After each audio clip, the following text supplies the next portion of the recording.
Subscribe कीजिए हमारे channel को और लेटेस्ट अपडेट पाने के लिए बेल आइकन को दबाइए।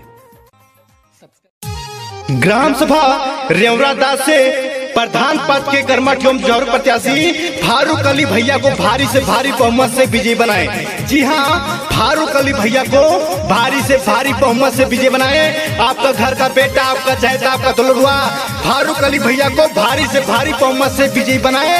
फारूक अली भैया जिंदाबाद जिंदाबाद जिंदाबाद जिंदाबाद। सुना चाची चाचा भैया फारूक काहे झुके पैया, अब की हम के जीता दा प्रधानियाना, अब की हम के जीता दा प्रधानियाना, प्रधानियाना ओ प्रधानियाना, प्रधानियाना ओ प्रधानियाना, अब की हम के जीता दा प्रधानियाना, चाचा अब की जीता दा प्रधानियाना। हमारे फारूक अली भैया का कहना है वो सख्त बदल दो ताज बदल दो, वो सख्त बदल दो ताज बदल दो, वो आने वाले समय में बेईमानों का साम्राज्य बदल दो, आने वाले समय में बेईमानों का साम्राज्य बदल दो।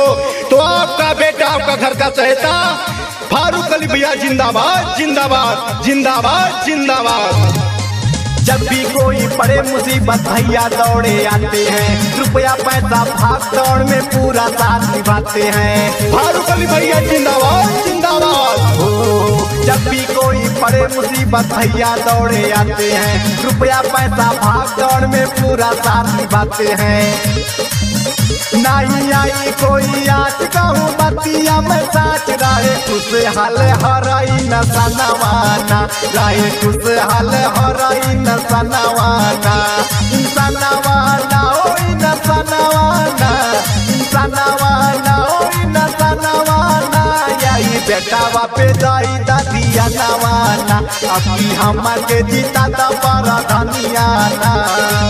हमारे फारूक अली भैया का कहना है हर जोर जुल्म के टक्कर में संघर्ष हमारा नारा है, हर जोर जुल्म के टक्कर में संघर्ष हमारा नारा है, और हर गरीब को न्याय मिले यही संकल्प हमारा है, और हर गरीब को न्याय मिले यही संकल्प हमारा नारा है। तो आपको चाहेता आपका घर का बेटा फारूक अली भैया को भारी बहुमत से विजयी बनाए।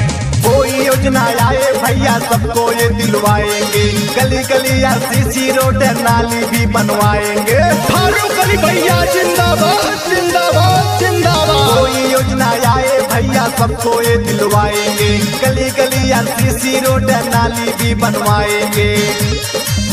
कोनो घर नहीं छूटी जावन हवे टूटी फूटी, अब चमकी सबके मकानवाना, अब चमकी सबके मकानवाना, मकानवाना हो मकानवाना, मकानवाना हो मकानवाना, यही बेटावा पे दाई दादिया नवाना, चाचा अब की जीता दा प्रधानियाना। ग्राम सभा रेवरादास से कर्मठ और प्रधान पद के प्रत्याशी फारूक अली भैया सेठा जी के सुपुत्र हैं और ये प्रधान पद से लड़ रहे हैं। आप सभी का प्यार, आपका दुलार चाहिए और भाई को भारी से भारी बहुमत से विजयी बनाए।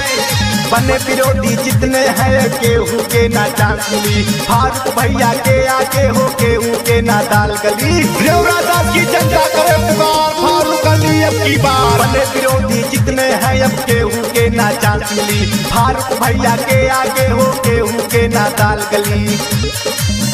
नहीं पहिए कोई पार वही दुश्मन चार, भागे जाइए सब छोड़ी माई दानवाना, भागे जाइए सब छोड़ी माई दानवाना, मैदानवाना ओ माई दानवाना, मैदानवाना ओ माई दानवाना, यही बेटावा पे कोई दादिया नवाना, चाचिया पर की जीता दा प्रधानियाना।